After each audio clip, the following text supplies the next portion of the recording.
The Galactic Betrayal. In the far reaches of the Milky Way, the Galactic Council held sway over 1,000 worlds. Founded millennia ago by the ancient Kalos and Synth civilizations, the Council ostensibly promoted peace and cooperation between stellar nations. But under the facade of galactic harmony, Council politics seethed with intrigue, rivalry, and prejudice. Humanity, newly arrived on the galactic stage, was a polarizing presence in Council space. Some admired the young species' energy and resourcefulness, seeing potential allies. But many of the older Council races viewed humans with suspicion and distrust. Ambitious, unpredictable, and stubbornly independent, humans unsettled the established galactic order. "Do not underestimate them," warned Coral, the Kalos High Counselor, his forehead crest flushed mauve with agitation. In mere centuries, they have spread like vermin to a dozen star systems. Their technology advances at an alarming rate.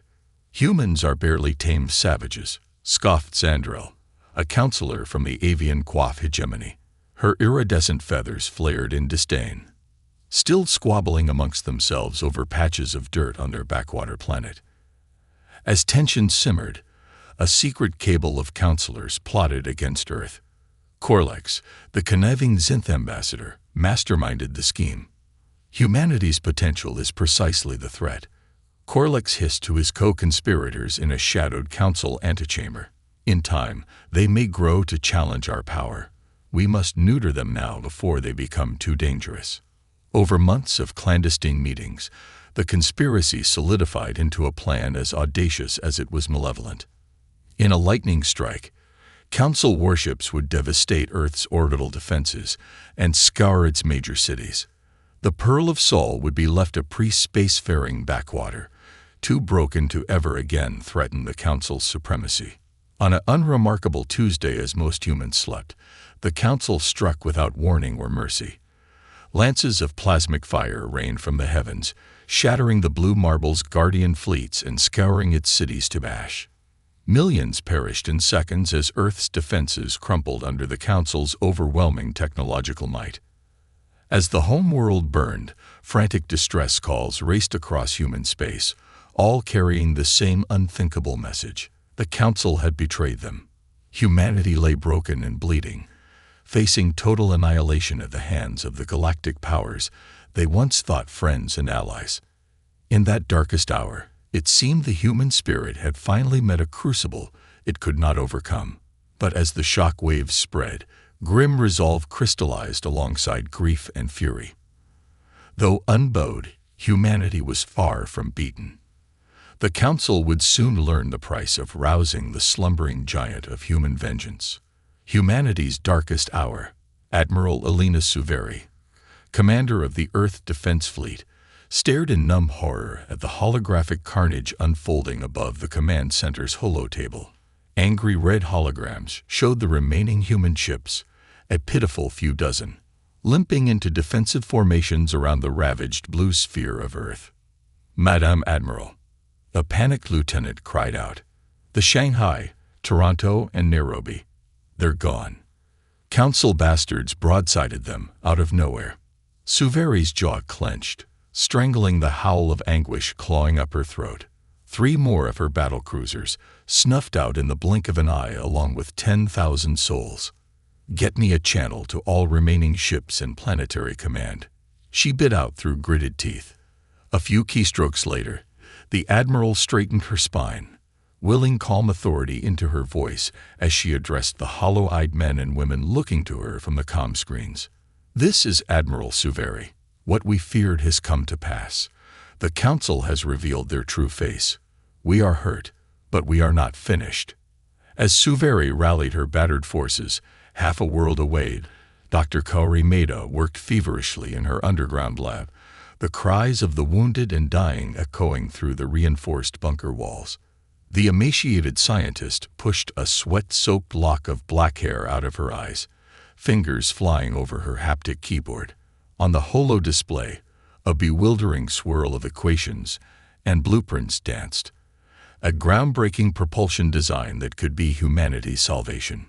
If only she had more time. The warp coil was still unstable, the field harmonics untested. But with the Council's warships raining death onto Earth's cities, this Hail Mary was humanity's last, desperate hope. Oceans away, hotshot pilot Jake Blaze Braxton wrestled with the controls of his F-491 Raptor, corkscrewing through a maelstrom of enemy fire. His helmet HUD flashed a dizzying red as the Council fighters swarmed him like enraged hornets. "Come on, you scaly bastards," Blaze snarled through bared teeth. "Let's dance." With preternatural calm, Blaze wove his nimble craft through the firestorm, emerald lances of his pulse cannons stitching glittering lines of destruction through the Colossus fighters. A flash of intuition made him invert into a screaming loop, just as a Nova-Bright plasma torpedo shot through where his Raptor had been a heartbeat before. The missile impacted on the shields of a looming Council dreadnought with a soundless flash, energy washing over the behemoth's defenses. Blaze's blood ran cold. Those planetary siege dreadnoughts carried enough firepower to melt a continent, and a quick glance at his scopes showed at least 6 of the monsters descending on Earth's major population centers. Even mankind's mightiest champions couldn't halt the rain of destruction from those leviathans. As the horrific realization sunk in, Blaze's comm crackled with an all-frequencies broadcast from EDF Command. "All planetary defense forces, this is Admiral Suveri. Initiate planned Phoenix Rising immediately. I repeat, initiate Phoenix Rising. All ships rally at." Blaze felt a thrill of mingled hope and dread shoot up his spine. Phoenix Rising was a contingency he knew only by whispered rumor, a last-ditch plan for humanity's darkest hour. As he wrenched his Raptor into a screaming turn to rendezvous with the remains of the human fleet, he could only pray it would be enough. The tide turns. Warp coil harmonics stable, Tanaka-san. Dr. Maeda called triumphantly over the lab's intercom. "We are ready to initiate the quantum flux." On the launch gantry below, Chief Engineer Hiro Tanaka flashed a fierce grin and slammed an armored fist on the glowing activation rune. With a rising hum that built to a teeth-rattling crescendo, the towering cylinder of the warp engine thrummed to life, eldritch blue light spilling from its seams. "Quantum flux at 100%, Dokuda," Tanaka whooped. Einstein made a bridge established and holding. Dr. Maeda allowed herself a moment of giddy exultation before turning to Admiral Suveri's somber face on the wall screen. "Admiral, the EM drive is online. We are ready for Phoenix Rising." Suveri's eyes blazed with rekindled hope even as her voice remained grave. "Well done, Doctor. But the battle is just beginning." Light years away, the ragged remains of the human fleet hurtled through the void, hounded by the implacable Council armée. On the bridge of the battlecruiser Orion, craggy-faced Admiral Mikhail Petrov stared grimly at the tactical holo-display, a sea of malevolent red dots. Council warships swarmed around the pitiful few Azure motes representing humanity's last defenders. "We're outnumbered 10-1, Captain Li Feng said heavily from Petrov's side, her knuckles white on the arms of her command chair. "And those Zenith dreadnoughts are shredding our escorts." Petrov's lips compressed into a bloodless line. The Zenith, scale-skinned, reptilian monsters, had proven the most ruthless of humanity's betrayers. Time to return the favor. "Concentrate fire on the lead dreadnought," Petrov barked to the grim-faced weapons officers. "Pour it on till its shields collapse, then hit it with a relativistic kill vehicle." The Orion shuddered as it disgorged a storm of missiles and destructive energy at the looming Zenith warship. The dreadnought's shields flared and crackled under the onslaught but held, until a depleted uranium slug moving at 0.9 slipped through a hairline fracture and impacted the ship's prow in a blinding flash. The dreadnought reeled drunkenly, atmosphere gushing from great rents in its armored hide. A ragged cheer went up on the Orion's bridge, but the triumph was short-lived. "Incoming," Li Feng screamed. "Brace for impact."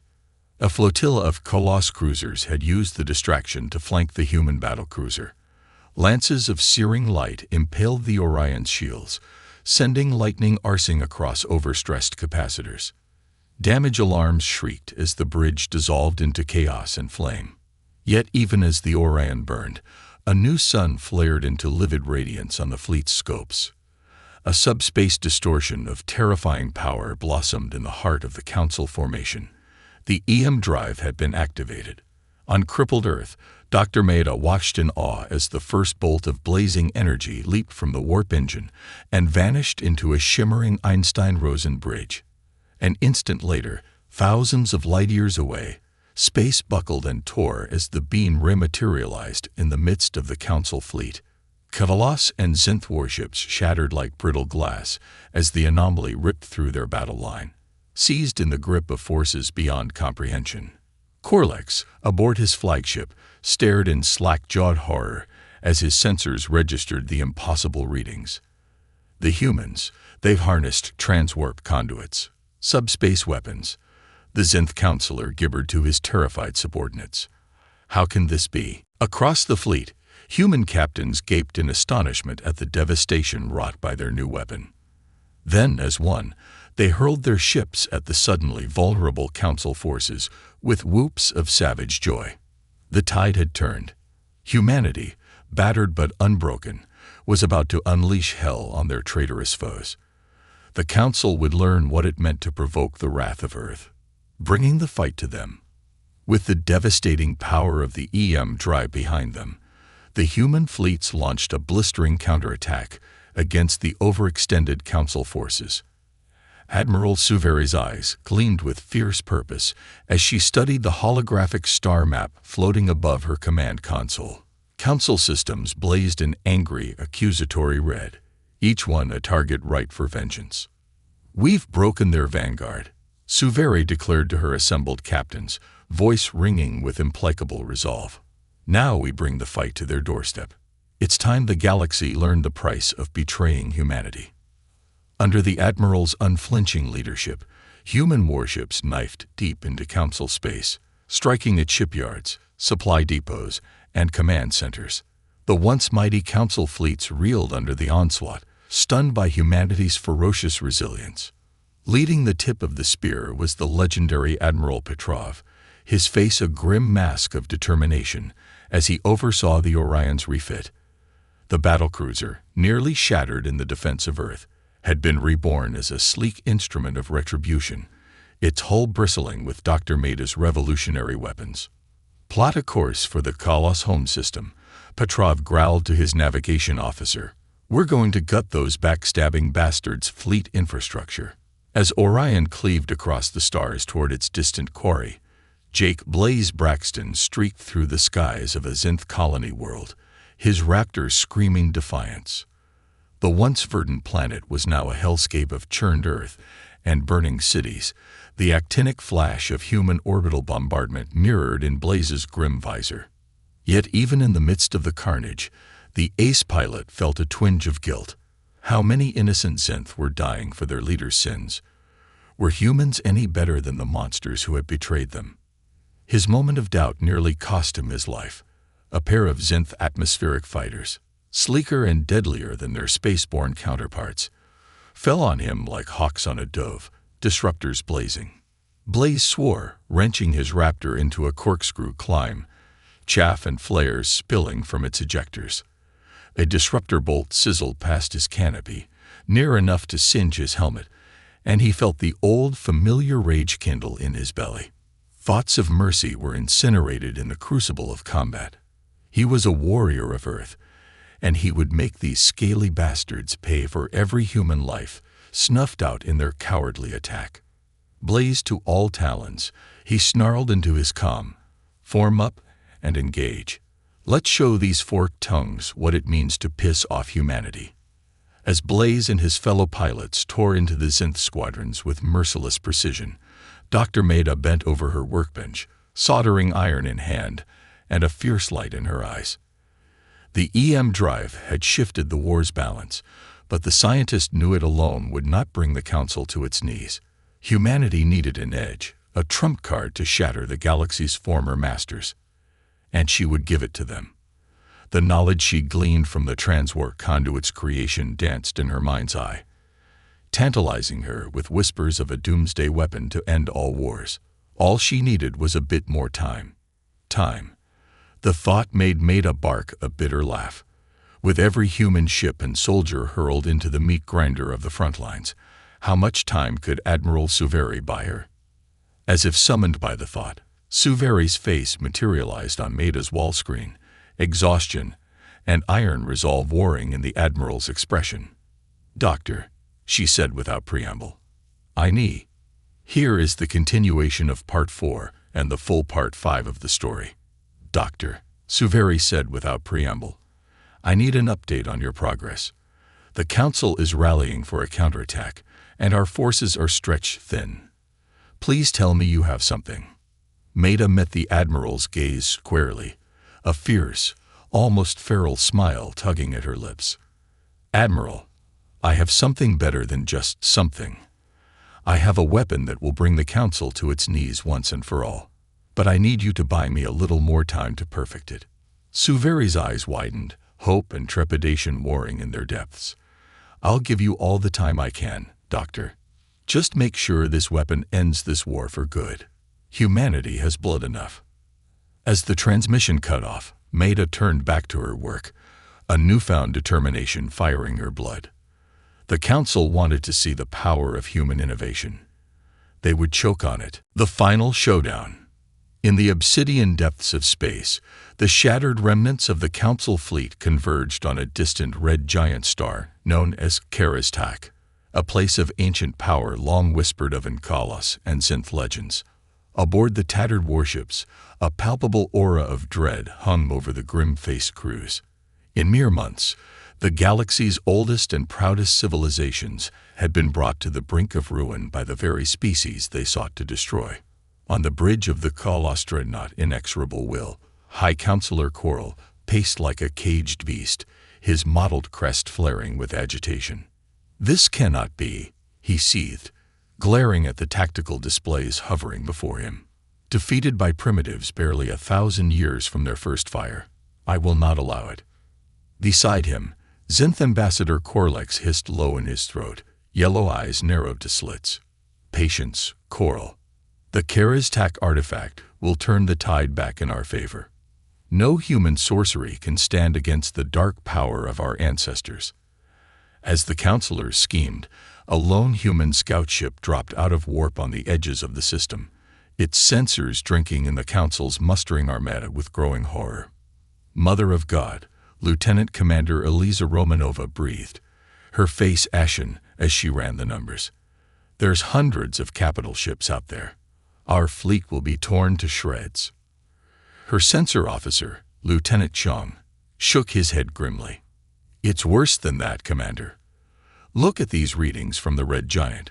They're harnessing some kind of dark energy from the star itself. The power spikes are off the charts." Romanova felt her blood run cold. "We have to warn the Admiral. She's jumping into a trap." But it was too late. With a thunderous roar that shook the very fabric of space-time, a massive human battle fleet erupted into the Galactic system, the Orion at its head. All ships, weapons hot. Admiral Petrov bellowed from the battlecruiser's bridge, "Let's show these Council bastards the fury of Earth." And with that, the very stars seemed to scream as the two fleets clashed like battling giants. Lances of incandescent energy criss-crossed the void, ripping through shields and hull plating like tissue paper. Ships on both sides erupted into short-lived novas as the carnage mounted. Amidst the chaos, Blaze and his Raptor squadrons dueled with the Zenth atmospheric fighters, their deadly dance weaving between the capital ships like lethal fireworks. Yet for all humanity's courage, the Council's numbers and the eldritch might siphoned from the star itself pushed the human fleet to the brink. One by one, Earth's defenders fell, belching flame and debris. Aboard the Orion's burning bridge, Admiral Petrov hauled himself up on broken arms, uniform drenched in blood. He looked out upon the ruin of his fleet, and despair clutched at his heart. They had come so far, fought so hard, only to perish at the cusp of victory. Where was their miracle now? As if in answer, A new sun suddenly flared to life on the far side of the Council Armada. A roiling rift in the very fabric of space tore open, spilling out a blinding radiance that seared the eye. "Meta-san," Petrov breathed, hardly daring to hope. "You magnificent genius, you've done it." The light resolved into a cascading wave of impossible colors as Dr. Maida's masterstroke manifested, a self-sustaining transwarp cascade, harnessing the power of colliding universes. Colossus and Synth warships shattered like brittle antiques before the onslaught, their dark energy shielding worse than useless against the cataclysmic forces unleashed. Even the red giant star itself pulsed and distorted, its ancient malevolence snuffed out by the brilliance of human science. In moments, it was over. The once invincible Council fleet was reduced to drifting scrap, its aeon-old grip on the galaxy broken at last. As the cascade faded and blessed darkness returned, Admiral Suveri's holo image flickered to life on every surviving human ship. "This is Admiral Suveri to all Earth forces. Stand down weapons and initiate search and rescue. We've won." Aboard the gutted bridge of the inexorable will, Korlex dragged himself to his feet, eyes wide with shock and incomprehension. "Impossible," the Synth counselor croaked. "Defeated by talking apes. The shame of it." A blade of cold steel kissed his throat, and he froze. Behind him, Admiral Petrov bared his teeth in a rictus of vengeful triumph. "The only shame is your betrayal, you fork-tongued bastard," the human admiral snarled. "Now, you and the rest of your misbegotten council will face human justice." And with those words, a new era dawned over the galaxy. The Galactic Council was no more, shattered alongside their hubris and treachery. In its place rose a new order, guided by human hands. An order where all species, great and small, old and young, would stand as equals. Earth had been forged in the crucible of war and betrayal, and had emerged stronger than ever. And now, under humanity's watchful gaze, the galaxy would know a peace and prosperity undreamt of in its long and bloody history. For the children of Sol had come into their birthright at last, and the stars themselves would tremble at their passing. The end.